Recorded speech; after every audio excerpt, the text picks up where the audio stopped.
تو پھر جب الیکٹیبل آ گئے تو پھر انہوں نے تو اپنی مرضی کرانی تھی نا، پھر وہ کس طرح اپنی جو منشور کہتے تھے اس کو پورا کر سکتے ہیں؟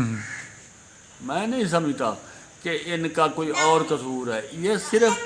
پہلے دن سے جب انہوں نے سوچ لیا نا اب ہر صورت میں جیتنا ہے، اور کچھ لوگوں نے کہا کہ نہیں نہ بھی جیتا جائے تو ہم الیکٹیبلز کو نہ لیں، اچھے لوگوں کو لیں، اپنے امیدوار ٹھیک رکھیں۔ وہاں ان کی کافی بحث ہوئی تھی، لیکن پھر آخر میں یہ ہو گیا کہ نہیں اس دفعہ جیتنا ہی جیتنا ہے، جیسے بھی لوگ ہوں، اب جیسے جو ہیں وہ ویسا ہی کریں گے۔ اچھا، کیا آپ کو لگتا ہے کہ عمران خان کا اپنا یعنی اپنی شخصیت بھی ٹینٹڈ ہو چکی ہے؟ یعنی آپ غلط لوگوں کی صحبت میں ہوں گے تو آپ خود کیسے اچھے رہ پائیں گے؟ اس میں کون سا شک ہے؟ اس میں تو شک ہے ہی نہیں نا۔ ایک آدمی جتنا بھی ایماندار ہو،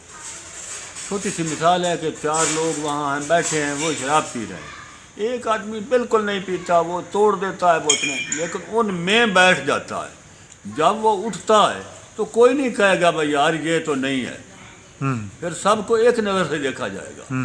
تو یہ تو خود پہلے بھی اس طرح تھا کہ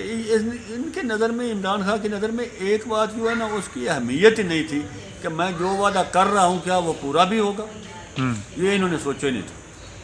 اچھا، کیا آپ کو یہ لگتا ہے کہ جب یہ دور یعنی یہ رجیم یا یہ گورنمنٹ اختتام کی طرف ہوگی تو اسی طرح کے اسکینڈلز نکلیں گے جس طرح کے ماضی میں یا ماضی قریب میں ان کے نکلتے رہیں، یا زیادہ ہوں گے، اور یہ پھر اسی طرح کٹہروں میں ہوگا؟ اسی طرح ہی ہوگا، اسی طرح ہی ہوگا، بلکہ فگرز میں اور تعداد میں اس سے زیادہ ہوں گے۔ بھائی نظر آ رہا ہے نا، ادھر چینی ہے، یہ آٹا ہے، یہ سبسڈی ہے، یہ معلوم جپا ہے، فلاں ہے، ڈمکان ہے، یہ بالکل کوئی فرق نہیں پڑے گا، اس سے بھی زیادہ لوگ ہوں گے۔ اچھا، آپ کیا سمجھتے ہیں کہ عام آدمی کی زندگی کس طرح متاثر ہوئی ہے اس رجیم میں یا اس گورنمنٹ میں؟ عام آدمی کی زندگی تو میں سمجھتا ہوں ایک گھن کی طرح نا یہ حکومت لگ گئی، جیسے لکڑی کو گھن لگتا ہے، آہستہ آہستہ وہ گھن لکڑی سے آٹا نکالتا جاتا ہے اور لکڑی کمزور ہو جاتی ہے۔ اسی طرح اس حکومت نے بھی عام آدمی کے جسم سے جو خون کا ذرہ ان کی کمائی کا رویہ تھا وہ مہنگائی کی صورت میں نکال لیا، اور اب وہ یہاں پہنچ چکا ہے کہ 4 لوگ اپنے گھر کی ساری فیملی اٹھ کے خودکشی کر رہے ہیں۔ اس میں کون سا شک ہے؟ یہ تو انہیں کی کیا طرح نہیں تو کیا کوئی بہتری کی گنجائش ہوگی؟ یہ رجیم یا یہ حکومت ختم بھی ہو جائے تو کیا بہتری کی کوئی گنجائش ہوگی، امید ہوگی، یا آنے والی حکومت کو اب ٹف ٹائم ہوگا، نئے چیلنجز ہوئیں گے؟ میری نظر میں آنے والی ٹیموں کو بہت زیادہ ٹف ٹائم ہوگا، جتنا بھی وہ کوشش کرے گی نا عوام کو ریلیف دینے کے لیے اسے بہت ہی زیادہ کوشش کرنا ہوگی، اور اسے کافی وقت چاہیے ہوگا، جتنا کام خراب ہو گیا ہے اس کو کم از کم 3 سال 4 سال بعد کچھ عوام کو ریلیف ملے گا۔ اچھا، یہ بار بار کہتا ہے کہ انٹرنیشنل مارکیٹ بہت مہنگی ہو گئی ہے، وہاں اشیاء مہنگی ہو گئی، کیا ان کا کردار بھی ہے کہیں اس کی ناکامی میں، یا کووڈ کا کردار بھی ہے، یا یہ کہ یہ ساری چیزیں اس نے سہارا ان کا لے رہا ہے، جیسے یہ کہتا ہے کہ پرانے حکمرانوں نے خرابی پیدا کر دی؟ نہیں، کووڈ نے تو حکومت کو اتنا بڑا نقصان نہیں دیا، اور جو ہے فارن حالات انہوں نے کچھ افیکٹ کیا ضرور، لیکن اگر یہ اپنی پالیسیز ٹھیک رکھتا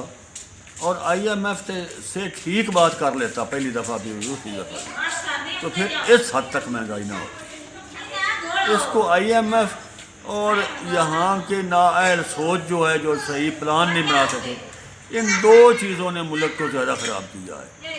اب میں اس طرح سمجھانا چاہوں گا کہ آئل مہنگا ہو گیا، باہر سے آ رہا ہے، فلاں چیز مہنگی باہر سے آ رہی ہے،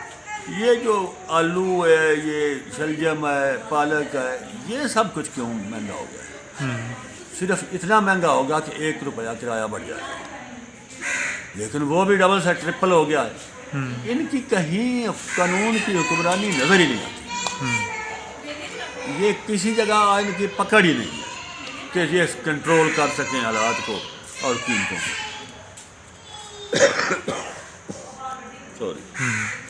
تو آپ یہ بتائیے کہ یہ جو ایک تاثر پھیلا ہے اور جو مخالف پارٹیاں ہیں خاص طور پر وہ کہتی ہیں کہ یہ سلیکٹڈ ہے، تو سلیکٹڈ اور سلیکٹر دونوں یعنی یہ ہیں، یہ اس نظام کا حصہ ہیں، یا یہ کہ یہ ایک تاثر پھیلتا ہے جب اس طرح کا نکما کوئی حکمران آتا ہے یا وزیر اعظم آتا ہے؟ نہیں، یہ حقیقت ہے، دونوں ہیں اور تمام ان سے فائدہ اٹھاتے ہیں، نواز شریف ہو، پیپلز ہو، تحریک انصاف ہو، جس کو وہ سارے چاہتے ہیں کہ ہمارے ساتھ وہ سلیکٹر ہو۔ اب یہ سلیکٹر پہ منحصر ہے، وہ کس کے ساتھ ہے، وہ جس کے ساتھ ہوگا وہ جیتے گا، دوسرا رہ جائے گا۔ سلیکٹر ضرور ہے، سلیکٹنگ بھی ہے، سلیکٹر بھی ہیں، یہ دونوں چیزیں ہیں۔ نہیں تو آپ جمہوریت کا مستقبل کوئی دیکھتے ہیں کہ صحیح جمہوریت آ پائے گی، یا یہ کہ ہم وہی اسی گیم پہ پڑے رہیں گے؟ رائے صاحب، کہاں سے جمہوریت آئے گی جب اپوزیشن لیڈر سے آپ کا وزیر اعظم بات نہیں کرنا چاہ رہا، اس سے ہاتھ نہیں ملانا چاہتا، دوسرے اپوزیشن لیڈر ہے اس سے چھوڑیے ممبروں والا زرداری صاحب کا بیٹا، اس سے بھی نہیں مل رہا۔ جب ایسی حالات ہوں گے، جمہوریت اس کا نام تو نہیں نا، ایک دوسرے کو ملیں ہی نہ، ایک دوسرے کو دیکھیں ہی نہ، اس کو جمہوریت یہ تو نہیں نا رات کو دیکھا ہماری اسمبلی میں قانون نہیں پاس ہو رہا، لو جی اکٹھا سیشن کر لو سینیٹ اور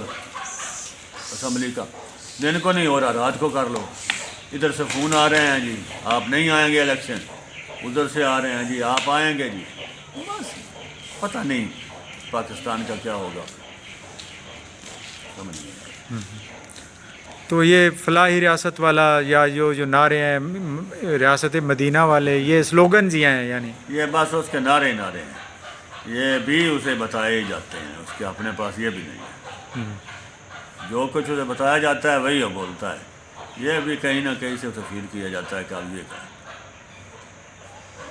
ریاست مدینہ میں تو ایک کتا دریا کے کنارے اگر بھوکا مرتا ہے تو بادشاہ سلامت، اس کا بادشاہ خلیفہ، یہ تو وزیر اعظم ہے، جو بادشاہ کسی کی پکڑ میں نہیں ہوتا، وہ اس کا ذمہ دار ہوتا ہے، تو یہ تو خود مار رہا ہے، ابھی اور کہہ رہا ہے کہ اور مہنگائی ہوگی، 2 روپے مہنگائی پھر جی۔ Thank you. شکریہ۔